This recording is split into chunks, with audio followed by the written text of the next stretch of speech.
জাকির নায়েকের মতো পৃথিবীর কোন বিদ্যা তার সামনে টিকবে না এবং নির্ভীক সেনা হবে।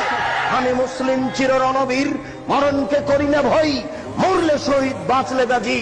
এই কণ্ঠ নিয়ে যে মাঠে নামবে, সেই জাতির উপকার করতে পারে, সেই এই সামাজিক কুসংস্কার বন্ধ করতে পারে, সেই এই ধর্মীয় কুসংস্কার বন্ধ করতে পারে। আশ্চর্য, মনের ভিতরে এত সংকীর্ণতা কেন?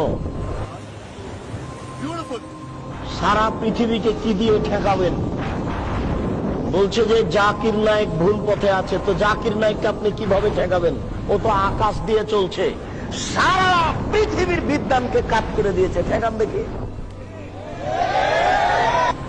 জাকির নায়েককে মানুষ যারা যারা কাফের বলছে, ঠিক তাদের কাফের বলার কথাটি আকাশের দিকে থুথু দেওয়া।